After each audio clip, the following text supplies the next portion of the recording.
Good evening, ladies and gentlemen. How are you getting on? So, another day, another Fallout news video, and today we have a little bit of information about the ongoing playtesting for the Steel Rain update due out in July. We have some changes to the community calendar and the weekend events coming up over the next month or so, and a little snippet of information about the update coming next week to the game. So, let's jump in, take a little look at this stuff.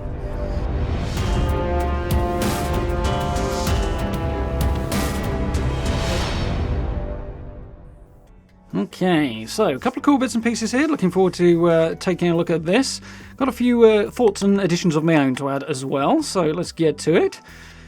First up, we have a nice shiny picture of the National Isolated Radio Array, which is very similar to a picture I once took, though sadly they've got better colours in theirs than I did, so jealous, but there we go. So, first and foremost, feedback on the Steel Rain update. So, obviously we've only had the PTS rolling for a week. It's early days yet. This is going to go through till the end of July, so that's when this Steel Rain update is due.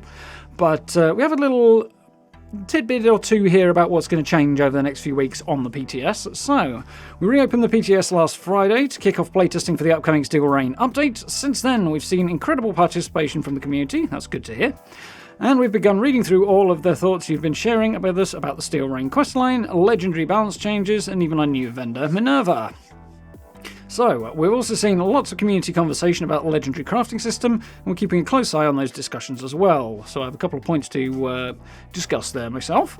While it's still the early phase of playtesting, we're looking to make some improvements in future PTS updates. For example, we are looking into adjusting some legendary core drop rates and permanently increasing the legendary script limit to help players more easily scoop up components they need to make legendary items. So, legendary core drop rates. Legendary cores are currently dropping from community seasonal events, the public events, so the ones with a little exclamation mark, and from daily ops.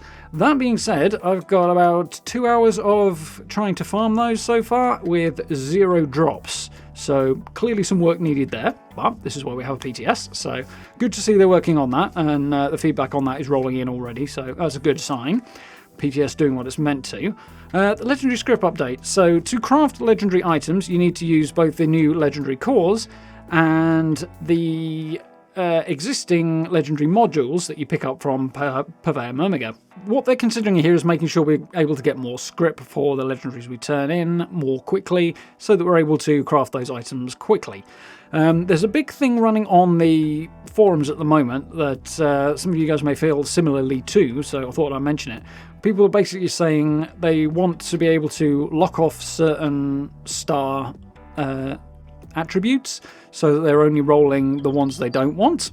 So, for example, if you're going for that, let's pick the meta one, the bloodied 25-25 fixer, you've got the bloodied roll, but your other 2 rolls are not what you want. You could lock off the bloodied one and just roll the other 2. That was the idea that people are suggesting. The problem with that is, this is already paring down the RNG. If they allow you to do that, it pares that down even more, which might sound like a good thing, but the knock-on effect will be that those items will stop being valuable in the sense of both trades, which I'm not so bothered about, but also in the sense that if it's easy to get, you don't care so much about it. You don't feel like you've got such a good reward. The other thing is, we already know quite clearly that Bethesda can only get so much content out in a given period of time. They're limited in the amount of updates they can put out.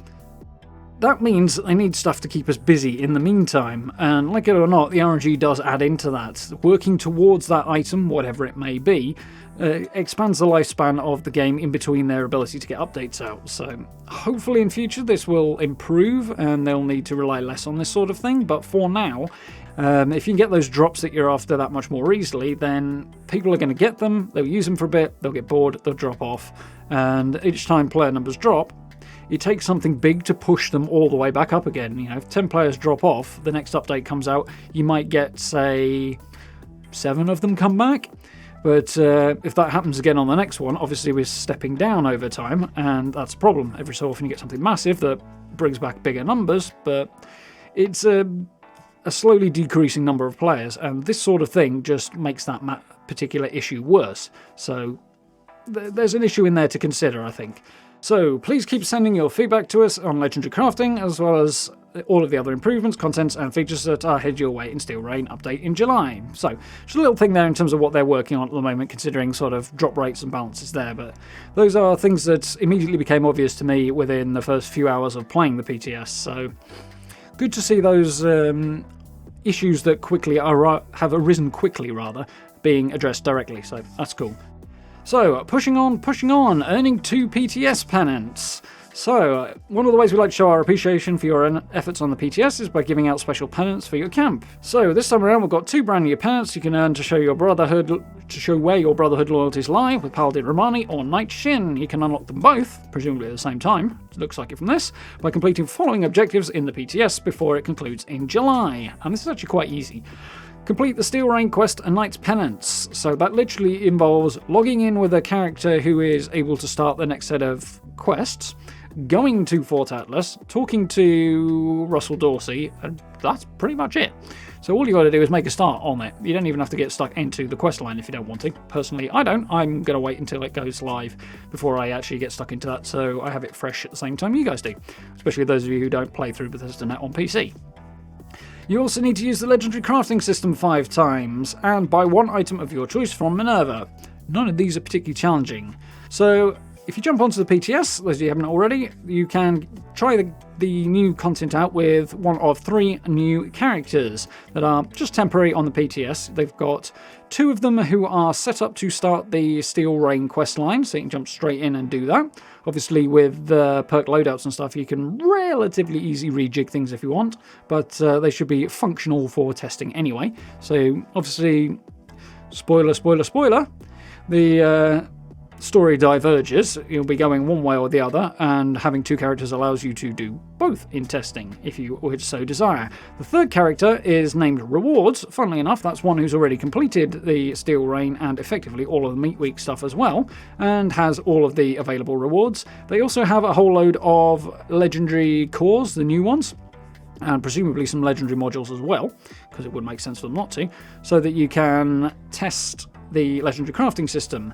I, however, have yet to find those, so I'm guessing they're in the stash because I haven't waded through that character's stash yet. So that's worth noting. If you're having a hard time getting those legendary cores and you want to test out the legendary crafting system, jump onto that rewards character, try checking your stash. I haven't done it myself yet. I'm going to be doing it once I'm done here.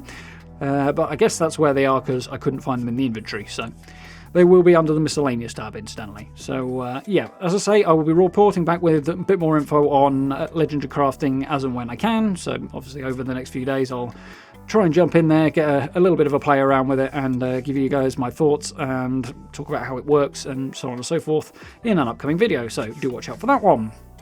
So, updated community calendar.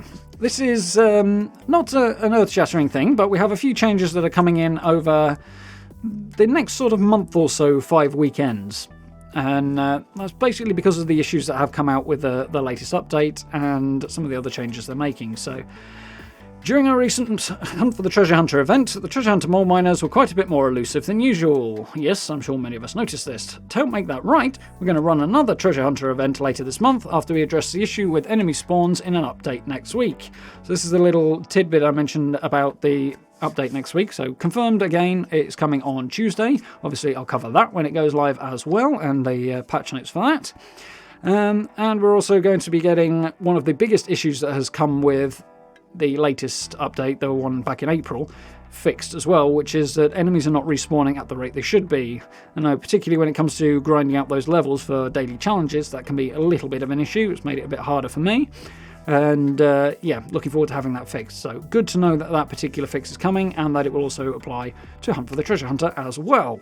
We are also adding a purveyor sale at the same weekend, so it'll be double, and that will be so weekend after next. You'll be getting sort of double events running there, and extending both events by an extra day, and swapping out this weekend's double XP event with a script surplus event, so that you can pocket more legendary script ahead of Purveyor Myrmiga's sale, which is the extra thing added next weekend. So extra script this week, Hunt for the Treasure Hunter and legendary sale rolling on next weekend. Still going to have some issues there, I think, shifting a few bits and pieces, but we'll have a look in a bit more detail at what's coming up in a sec. Even though the double XP has been moved back in the schedule, so that was due this week, it's now going to be next month, we are extending it by a few days as well to partially make up for that. so that you can squeeze out some extra level ups. Check out the updated community calendar above or on Fallout.com's seasons page to make sure you don't miss any of the action during the weeks to come, but I'm going to have a look at it now. Coming weeks will be Script Surplus this weekend, Hunt for the Treasure Hunter and Purveyor Sale the weekend after, so you'll be able to get rid of that excess of script you've built up. Double Score weekend following that, double XP after that, then Gold Rush weekend, then double score. So I would like to see another sale somewhere along here as well, personally, just because Script Surplus plus Hunt for the Treasure Hunter, there's going to be a lot of legendaries to shift. The Script Surplus would be more useful if sort of after this, sort of here, really. Just so that you can, as I say, shift those extra legendaries you'll get from Hunt for the Treasure Hunter. But it is what it is. You'll be able to shift some of the extra stuff you're picking up now and some of the stuff you pick up from Hunt for the Treasure Hunter at the same time as well, so over that weekend. So it's not perfect, but it's generally the right idea. And last but not least, we have Show Off Your Camp Creations. So ever since you left Vault 76, you worked hard to carve out a slice of Appalachia that you can call home. It's now time to show it off. Our Camp Creations article series offers you a chance to have your incredible camp builds featured on Fallout.com with a new theme each month. This month's theme is Farming and Homestead. Going to be working on that myself before too much longer. So slather a fresh coat of paint on your barn, plant some crops, snap a few photos and share them with us in our Camp Creations channel in Discord. This is a change. We'll wrangle some of our favourite community submissions and post them for you all to see in the next article in early June. So, last thing that is sort of carried over here, the reason it is a Discord post rather than a forum post is because they are sunsetting the Bethesda Net forums. So this affects most games apart from ESO. If you do want to head over there and check it out, do go and check the forums out. Most of those services will be moving over to Discord. If you do jump onto the forums, you'll see banners all over the place that link you to the appropriate articles, and then links therein to the appropriate Discord servers. So you can head over and get the same services from Discord instead of the forums. Basically, a lot of stuff is moving Discord-wise anyway in a lot of different games and situations. So Bethesda are just following the trend, I think, there, but something you do need to know about if you're a regular user of the forums. So yeah, little heads up on that. I did mention it in yesterday's video as well, but as I said I'd re-mention it again, so there you go. As per usual, I'll link this article down below the video as well, so you can head on over, read it for yourself, follow through any of the links, head over to the forums and the Discords and so on if you want to do that. So, all in all, yeah, just a little snippet here and there, a little change to the upcoming weekend events. Not the most fascinating changes in the world, but good to know about. Opportunities to make up for some of the issues that have been rolling on over the last few weeks once the update goes live on Tuesday. So definitely looking forward to that. Should make life a lot easier. And yeah, definitely a ton of cool stuff that will help us progress through the current season coming up as well, so that's always a welcome addition. And yeah, good as usual to hear the updates coming to the PTS over the next few weeks will be the ones that are most quickly being picked out. So Bethesda definitely on the pulse there with what's going on the PTS. So yeah, definitely looking forward to the update next week. I will, as I say, be covering that, so do watch out for that video. That'll probably be on Tuesday, if Bethesda don't decide to throw a massive wild card anyway.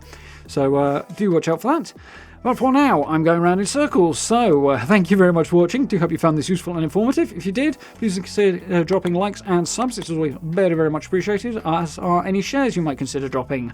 Down below the video, you can find social media links, merch store, and channel memberships. If you would like to support the channel in that way, it massively helps out, so I hugely appreciate it. Huge thanks to everybody who's done that already. And if you get a chance to join us for live streams, going to be resuming those hopefully this evening, I'm expecting to, and moving forward from then. So, as I say, Fallout, Mass Effect, and some other cool stuff coming up as well, so watch this space for those. But for now, thank you very much for watching. I look forward to speaking to you all very, very soon.